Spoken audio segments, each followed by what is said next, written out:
Yes.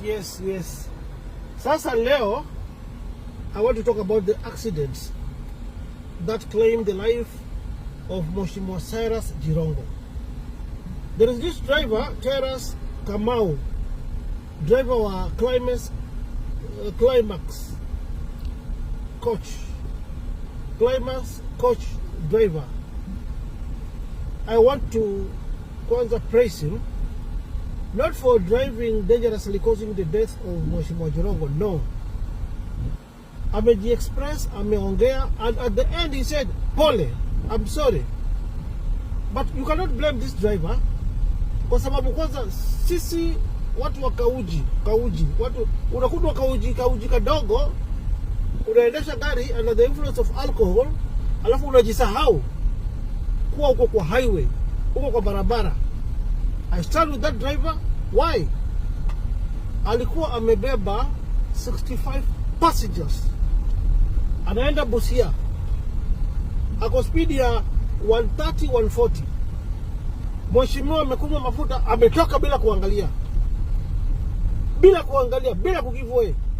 Imagine, sasa tukiokuwa tunaongea morning over 30, 20, 40 or even 10 people. He had no otherwise. Sababu Mheshimiwa aliingia akamfuata na akakuja akapita na yeye. Sisemi I'm happy, no. May Mheshimiwa rest in peace. But sisi watu wa Kaujire, nimeona hapa Kanairo, nimeona mahali kwingi the accidents happening Nairobi, kila mahali kwa highways. Ukishapita Kaujire kadogo unajisahau kuwa unaendesha gari. Unatoka kama barabara ni yako. You don't give way.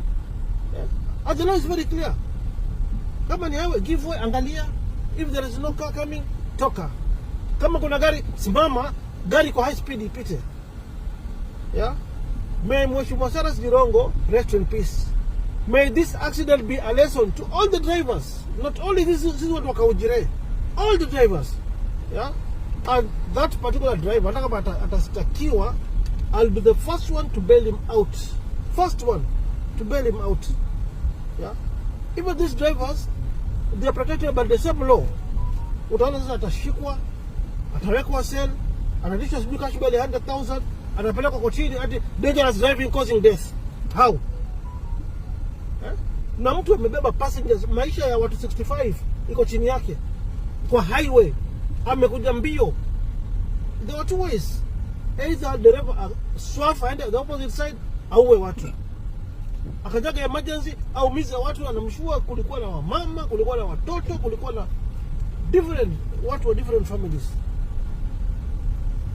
So, hii unakuja kauji kadogo, unajisahau kwa steering. Yeah?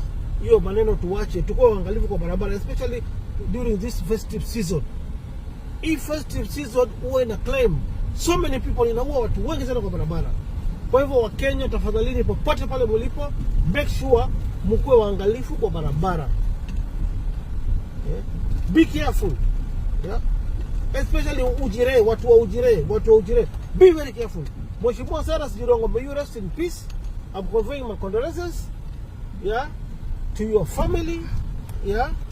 Mungu aweke roho yako mahali pema peponi. May God grant comfort to the family during this difficult time you are undergoing. Rest in peace, Cyrus Jirongo. Na sisemi I'm attacking Mr. Cyrus Jirongo in any way. No, he was my good friend, but this should act as a warning, as a lesson to all the drivers, wherever they are, countrywide.